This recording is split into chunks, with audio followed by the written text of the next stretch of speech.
I want to say that one of the things about the right that I think is completely misunderstood is actually that when we look at asylum, when we look at refugees, when we look at those illegally coming into countries, we're not turning around to them and saying we don't like them, we hate them, we want to see them drown, we want to see them separated from their families.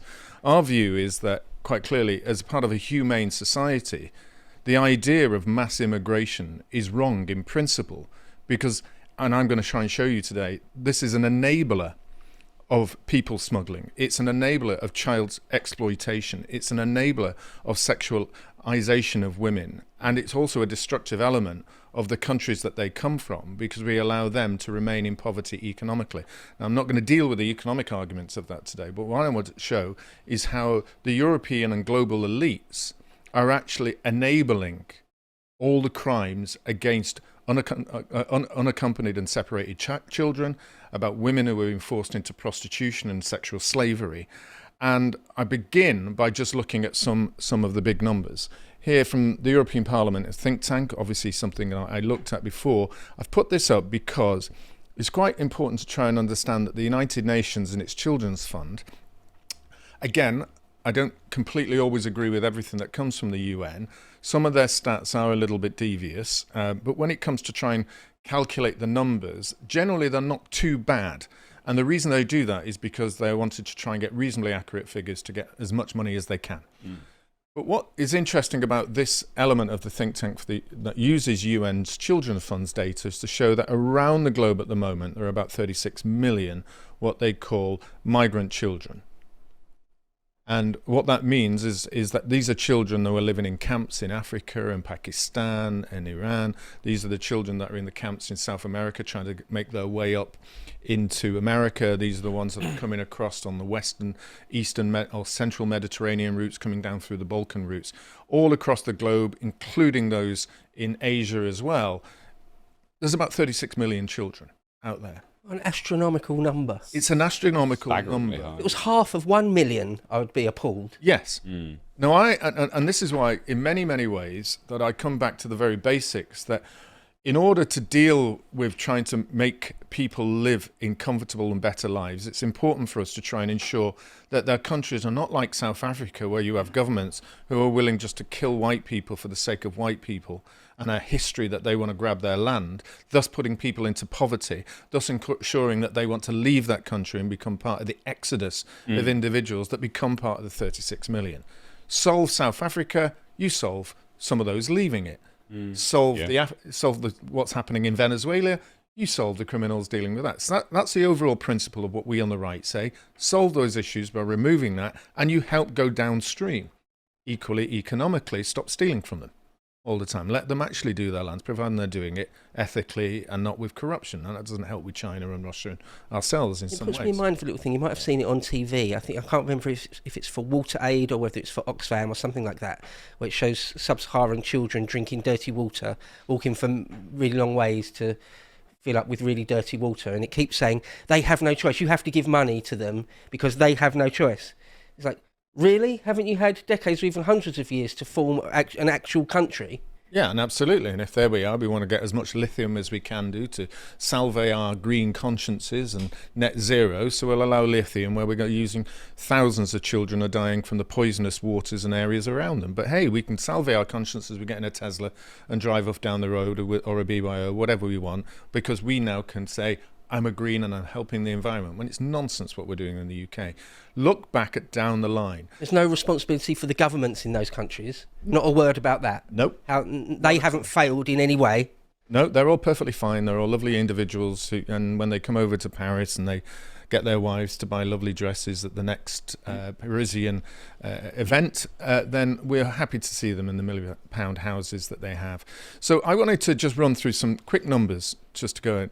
So separated and unaccompanied children in Europe. Can I just ask, because I think it's important for clarity's sake, what are they defining as a child? Like, what's the age range? The child is up to 18. Right, okay. So it is up to 18. And it's an important, when I come down to the UK numbers, why that is an important age for us, because they differ from country to country. Yeah. As well. It's really important to try and understand this. So what I found interesting in this particular stat, again, I look back from my days in in Europe and find organisations like this. This is into the EU.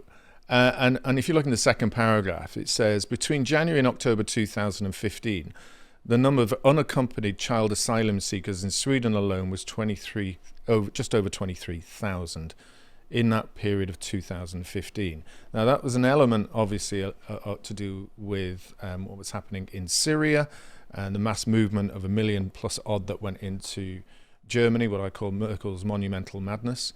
But because we've got a pre-war scenario where we needed to remove Syria from the arms of Russia and China, we didn't care how many people would die, how many people would move. We just got to make sure that we've got to get our boys in charge into Syria to enable ourselves to have a front against Iran. This is one of the consequences of that. You get 23,000 children, and they say unaccompanied children are those who don't have parents or family, and they're under the age of 18. I just want to look at that number there. It's 30 million, 23,000 in 1 year in Sweden. Now, Sweden numbers I know have declined dramatically, but that was at that time. In the UK, we have produced the illegal migration bill, a children's fact sheet. I mean, I remember going through this particular bill as the Home Office wanted me on a video which they put talking about the people smugglers and how much they were getting. So when Sunak launched this, I was in that, but only because I said I'd agreed to talk about inhumanity and the evil that is the people smugglers, and you're actually they cut out the part where I said the governments are actually trying to enable this. I fully understand why they didn't want that part in a promo video. So this is your point. The majority of unaccompanied children in the UK are aged 16 or 17, and where there is a dispute, about half of those are found to be adults. This we know as a fact, that the vast majority of people coming over are 16, 17 and 18, or adults pretending to be children in the UK. And I think we have something like 8,000 since the year 2000 that have come up. We don't have as many of these children come here. Most of them are male. Most of them are adults. But we do have 16 and 17-year-olds. And what we have to understand is that they send their 16 and 17-year-olds across Africa, coming down from the Middle East, because they're strong enough to be able to get here. And when they get here, they can claim their family reunion rights. That's what I was going to move on to, actually. Absolutely. I was going to be asking that, because as much as it's good to have empathy and compassion and humanity for these children, my compassion starts to wane ever so slightly when I know that they are part of a criminal activity, just trying to sort of foist their way into the country. To be honest, that's when that's where my sort of humanity starts to wane ever so slightly. Just go. Ah. And I think you're right. But when you look at the stats of people now looking at numbers and people coming over, genuinely, the human being element of us comes out and says in the stats and in the research that we want to help people who are genuine. Yeah, 100%. But 100%. Where we're clear now is we now know through our own figures and organisations like ourselves who are coming out and saying, look, here's the evidence to you, and I will be publishing at the end of the next month, all the figures from the year 2000, of all these, since 2000 to now, of all the asylum numbers, 1.2 million, what countries they come from, what the ages are, what the sexes are, so that people can see true figures when they can talk about this. But I find it appalling to know that we've got so many children across the globe, but we have a system that allows the 16 and 17-year-olds to come here knowing that they are the front for the migrant gangs. Yeah. Who are being paid money to get them here. If they disappear, which we have evidence of that, they go back into gangsters working for them in the marijuana houses up and down the north of England, into the car stealing section that happens in London, to the sexual abuse sections of the criminal world. And all of that is coming through asylum seekers coming here pretending to be asylum seekers. When they're used as a tool or a gambit by evil people. It's despicable, isn't it? It's disgusting. I always think that, how to say it, it's just like gangsters and monsters have always used children, right? It's like actual gangsters on the street where they'll use a small child to be a lookout or something. Because one, they know they're easily manipulated, and two, they know if they do ever face justice, it's minimal. right? Yeah, well, we saw that in Fagin, pickpockets or well, what was his name? The big gangster in that movie who was using the kids. Fagin? No, Fagin was the kind of guy at the top, but he used a muscle man. Oh, yeah, I can't remember. I can't remember his name. Yeah. That's it. You know, he was the muscle man, wasn't he? Yeah, when you know that, if we send a 20-year-old dude to do this, on a couple of different levels, it's not going to work. But if we send a 16-year-old to do it, it's actually going to work out. We've done segments before about in Sweden how they actually needed to change their laws because there were so many children, we're talking 16, 17-year-old young men, involved in crazy crime, like grenade crime and like the worst types of violent crime and stuff, because they know they'll get away with a slap on the wrist, or they'll go to juvenile hall for a little bit of time instead of banged up in a man's prison for 20 years. It's monstrous. It is. Monstrous things that the people pulling the strings do it. And it's not only that, it's the knock-on effect that it has on our cultures that we're used to having really settled common law principles of saying that we will look at children differently to those of adults. But now we've allowed the gangsters and the criminals to be able to usurp that sensible common law that's been built over 100 years, because they didn't have that in their countries, and they're going to use it for any way that they want. And in addition, to be able then to go out to a position where the police don't even do anything for a crime that no doubt the big gangs are involved in, because they didn't steal your £100,000 car because they thought, okay, I'm just going to drive it myself. Oh no, 100%. That's gone. That'd be stolen to order. Again, I think my main issue with stuff like this is, and I'm sure you'll mention something along those lines anyway, is with respect to the government themselves. If you have a statistical, if you have the statistics to back up that the vast majority of children that come here, then proceed are unaccompanied, then proceed to stake an asylum claim to bring their family over here. Well, very clearly you are using your child as a middle person to stake economic claim elsewhere, which is wrong. It should be decentivized. There should be no realm where a child should be able to cross however many countries, come to a country, and then go, I'm here now, can I bring my family?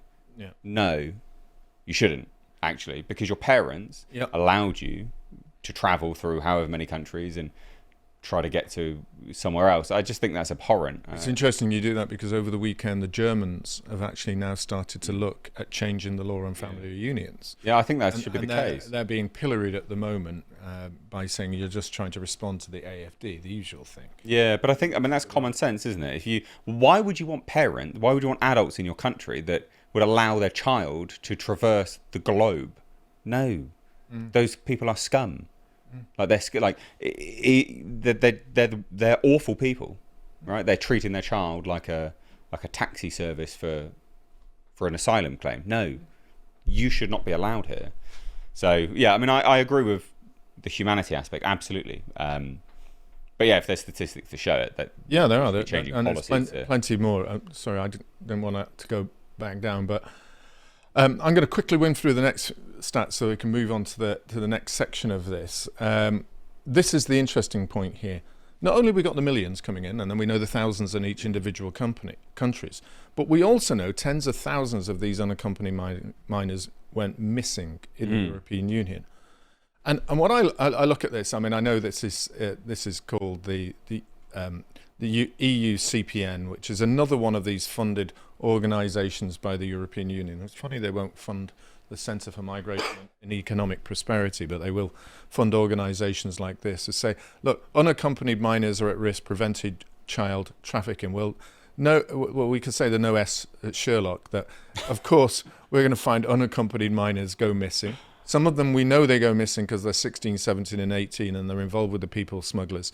But others do go missing for much more nefarious and evil and disgusting reasons for it. And again, I point out that we on the right are trying to prevent this. We on the right are bringing to bed the argument that it's the elites who are allowing this to happen. By not having determined borders with disincentives to being here, you enable gangsters and people smugglers and evil people to continue their business.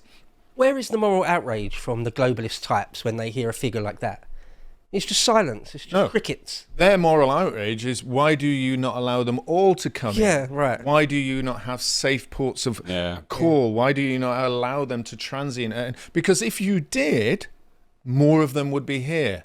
And the problem wouldn't go away. You're just filling the country with more and more people. It just exponentially gets worse. More people go missing. Yeah. The percentage increases. So. Absolutely.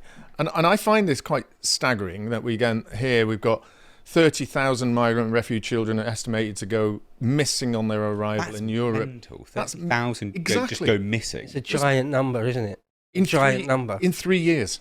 That's 3 years. 10,000 a year going missing. Yeah, that's in terms huge. of that. And behind closed doors, this is another one organisation, lots of them out there. It talks about legal and empirical analysis of human trafficking risks in home office hotels. Well, we know that they're not policed in any way properly. They're not controlled in any way properly. People can come and go as they please. So what do you expect to happen? Yeah. Mainstream media journalists completely ignore them, and homegrown activist type investigations, you're just told you can't enter. Yeah. Aren't you? Well, I look. So you can't be here. This is private property. You can't come in with your phone and see what's going on. So you can't check. You're a bigot for even thinking you could. Yeah. And again, I often ask myself, okay, if you're really that deeply concerned, I look in Winchester. There's this lovely image of a guy who's got Reform flag on the flat below, and above it is Migrants Welcome. and I just wonder whether, if you knocked on the door of the Migrants Welcome, would you say, okay, we're here from an organisation that wants to place a migrant in your house? Would you have one in your house? Of course they will. And when I knock on all these big houses that have got similar sorts of supports, would you do so? No, you won't. Because they're welcome as long as they go to the poor working class areas of our country. That's a stance as old as time itself. You know, people on the street asking these individuals that are always at these rallies, you know, anti-fascist, open the borders, blah blah blah. And you're like, oh, you're perfect. So you're going to take one? No space, no time, no money. Like, yeah. You want a 17-year-old Iraqi lad to live in your home with you? Yeah. Well, I do. Will pass, but for somebody else, sure. Yeah, it's someone else's somebody problem. else, yeah. Bring them in, but not my problem. Organised crime. 1,000 women a year in the London sex trade in the UK. That's only the amount that's known. It's going to be way worse than that. That's right. Way worse. And that's staggering. Staggering number. A year, 1,000 a year of what they actually know. Every single year, 1,000. That's unbelievable. Modern slavery still exists in the UK. Yeah, foreign people enslaving other foreign people. It just happens to be in Leicester or something. Yeah, that's right. Well, there was that. That it came out not too long ago, wasn't it? Where I can't even remember. Was it Leicester? I think so, yeah. I've certainly seen headlines about it in Leicester. Mad. They were like, but again, it was an open secret. Everyone knew about it. A factory. A factory that was being used to make clothes using slaved labour from different countries. Just insane. Being rented in houses by people who weren't born in this country to house them and then ship them in taxis that were done by people who weren't in this country. And yet, that's perfectly fine for GDP purposes. Well, you're not a racist if you're What a disgusting stain on the nation that led the way in abolitionism. Yeah. And my point about it is, I don't really particularly care what country or culture you are. If you do something like that, you should be imprisoned. Yeah. You should not even and deported if you're not from this country. This isn't about race or colour or creed. We're just recognising should be strung up. The numbers and figures across whole sections of our criminality is linked to the mass migration of people who are coming here illegally. And again, I'm just going to whip through this one because I found this one particularly concerning about the trafficking of women from all over into the Europe. And that's an interesting map. There a lot coming from South America, but you can see them through this Central Asia. It's where they begin. Look at the arrows where they're beginning. From Afghanistan, Central Asia, coming through the Middle East, coming through countries such as the United Arab Emirates, coming through places like Saudi Arabia. Why are they not stopping? And of course, then you've got similar ones coming through Africa into ourselves and equally into China. I don't touch China and Japan too much. I don't have a huge number, but I do know that there's a mass amount of people smuggling of Asian people into China, into the sex slave trade, across Thailand, across the Philippines, and into China itself. So it isn't just homegrown to us. Gangsters are all working together. But for our section, but you could stop the supply. and the demand here, right? Like that's the thing. Yeah, it's going to happen everywhere. Of course it is, absolutely. But you don't, as a nation, you don't have to facilitate that criminality. No. You could just stop it. And I just find this a fascinating little graph that they've done on this, because I used to be in financial services and markets, and you'd look at the value of the share price, and they're looking at what the share price is. And here they've got annual of the new victims, 70,000 a year. Volume of market stock, 140,000. Value of market stock. It's an odd way to put it, isn't it? 3.6 billion a year. We're talking 3.6 billion. I think that number is actually probably underestimated. 3.6 billion. Cause always going to be higher. What's the market share globally, though? That's important. We need to up our figures. Those are rookie numbers, if anything. That's right. So it's interesting how they look at it. We shouldn't joke about it. It's terrible. We shouldn't joke about it. It's terrible. But it's just the way that it's casually it's the market stock. Estimated trend stable. Yeah, that's right. Estimated trend stable. So here we are, ladies and gentlemen. I'm giving you the market trend now on how we got on people smuggling. We got a good market for Europe. Sexual exploitation. The trend is stable, but we've got 3.6 billion in the market stock. Are we buyers of this market? Are we sellers? That's the kind of weirdness. These organisations who are funded by governments write about this issue, and they think that we're the ones who are anti-humanity. Well, they're disassociating from it massively, aren't they? They're dehumanising these individuals by putting it down as they're just it's just stock. It's just this is the value of it, and it says that potential effects, potential human rights violations. What do you mean potentially? Absolutely, it's very clear. What are you talking about? Yes, obviously. It's human rights violations. And human rights violations means misery. It means misery. Yeah. The likelihood of effects being realised very high. It's an obvious. It's absolutely. Yeah, but human rights violations. Thanks very much, UN-funded organisations, for pointing out that humans are chattels, to be honest, and they've just got a stock value there, depend on there. I got this one from the IOM, 2000, the deadliest year on record. I'm whipping through this part because I know where we are in 10 minutes. Because this is about the numbers of people who die. They're calling nearly 9,000 died on the migrant routes. And what they mean by that is the ones who are dying in the waters. Yeah. Coming across from Libya to Italy, those are coming across on the channel. But about 9,000 are dying a year. So is it any sense for us to say we should allow it to continue? No. This is why we want them to stop the borders. It's not the reason, but it's one of the important reasons is we stop allowing people to die in waters by stopping the boats. Well, their argument would be, we'll just let them in. Absolutely. Yeah, we need safe routes for them then. Yeah, that's what the argument. Now, again, we can have a different argument, but do not ever call us on the right for being evil and nasty and anti-human when we want to stop the boats, because we know that one of the ways of stopping people drowning is by having deterrence. Just a quick death. It is telling when occasionally, some people will drown in the channel, the English Channel, and it's very, very quickly brushed over by the mainstream media. Isn't it? Always. Yeah. Because that's just the price they pay. It is. I've often said when I come to this, that's a quick stat for people to look at how many people are dying. But remember, when we're doing the arguments, and I want to give people the arguments when they're out there debating, is that we're trying to stop this. Deterrence is stopping the deaths in the water. Deterrence and ending legal migration is stopping the sexual abuse of children. And here, how many boats die across the channel? I've not really put my numbers up on this for quite a while on the site. Probably something I need to do. That's a rough people figure coming over 24. I'll put my figures out later. But when we come down to the numbers here, I think it's roughly around 200 and odd of died. There we are, dying up there. 78 died in 24, but it's about 225 that have died crossing the channel. We're not cruel to want this to stop. And now we're beginning to see in America, I hope that, Samson, you managed to get this from 158, was it, or something like that? I take it in, maybe I can do it. I don't want it to go all the way through.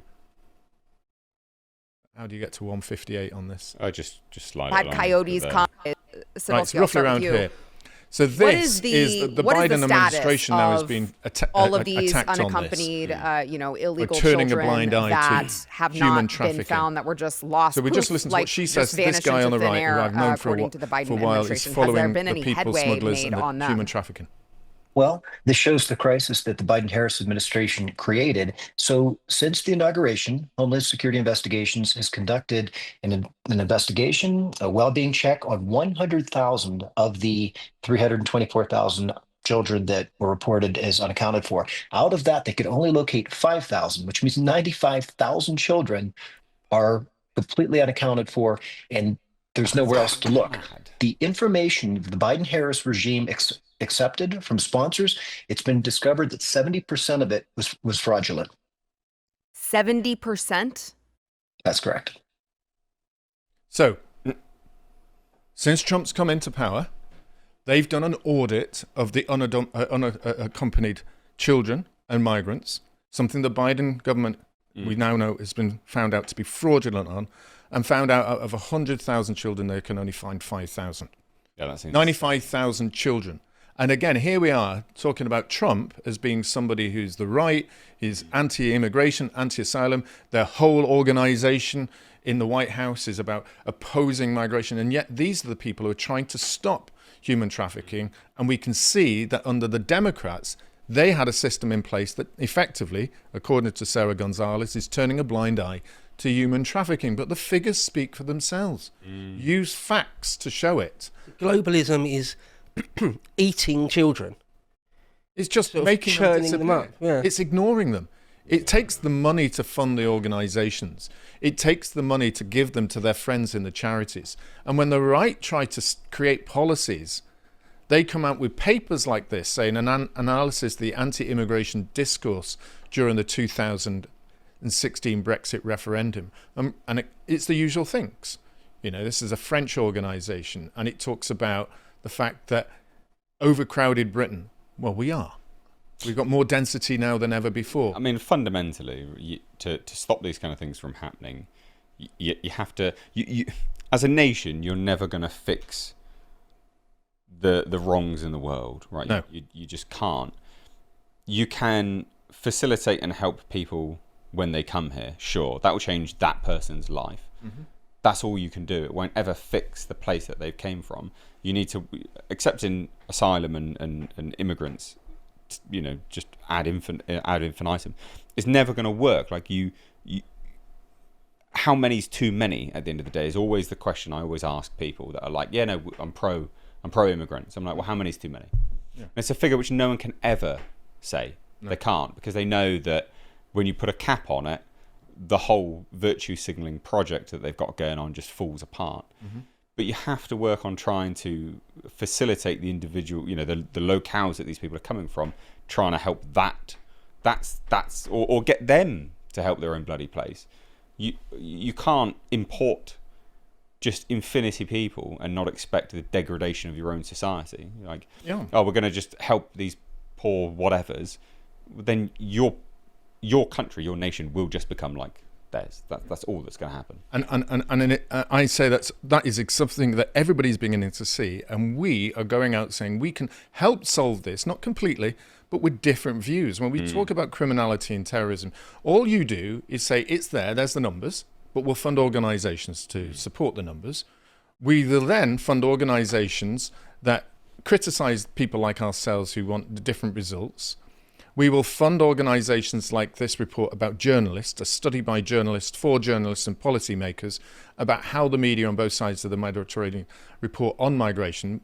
Read it it's a very quick report, but right at the bottom, I just find it interesting when it comes down to how we solve it is conclusions in there is media coverage is vital to shaping people's opinions. We must use migration and two narratives to show the emotional and highly charged reporting on the plight of migrants. They want journalists all across Europe to say how sad and awful it is to go to our heartstrings. Coerce the public. Coerce the public. Into accepting infinity. And then it talks around making sure that they go against those of the right by challenging them as being nasty. So rather than solve the problem, keep the doors open, allow people smugglers to win in financially, allow sexual exploitation, disappearance of children, but the right who want to solve this with different solutions, let's turn around in their arguments and say they're racist and xenophobes. Let's use the media to do so. And I do this finally. The perversity of that. It's also And every now and again we'll have an image of a dead baby washed up on an Italian beach. And anyone that says anything about it is racist. And then the very other subversiveness of that. the very other extreme about it, I just play this very briefly because right at the beginning of this, You've been incarcerated in this horrible place. I just want to come up with the first since literal October. 3 or 4 Can you sentences tell of what me, Tommy says on this. First of all, how are you? How are you feeling, boss? I feel good. Unfortunately, in a country that doesn't believe in free speech, being a citizen journalist, this place is an occupational hazard. It's ridiculous. 16 years ago, when I first started speaking out against Islamic rape gangs that were plaguing this country, from that point on, I faced relentless attacks from the British state, wielding lawfare as a weapon in order to silence me. And that is it. Yeah. That's the final thing that they're now implementing all across Europe, whether we're going to remove the AfD, we're going to get Marine Le Pen out, we're going to stop the elections in Romania, we'll arrest people like Tommy Robinson, we'll put people who tweet aggressively against large-scale migration, we'll put them in prison for public order offences. Rather than deal with our issues and our solutions that we're suggesting, they will do all the lawfare, use all they can to stop us. And my argument to you is when we go away, remind ourselves that we're the ones who are trying to save the children. We're the ones trying to stop the deaths in the channel. We're the ones who've got policies. We actually are not the evil individuals that they are. We want free speech, and we're the ones who have the ideas to stop this. And that's why I want to try and pull all of this together so that people have the information and evidence to go back in debates and show us that we care, but we have the solutions. They don't. They've allowed it to happen in a very evil way. If you would like to watch the full uncut version that is also uncensored, head on over to lotuseaters.com to find out more.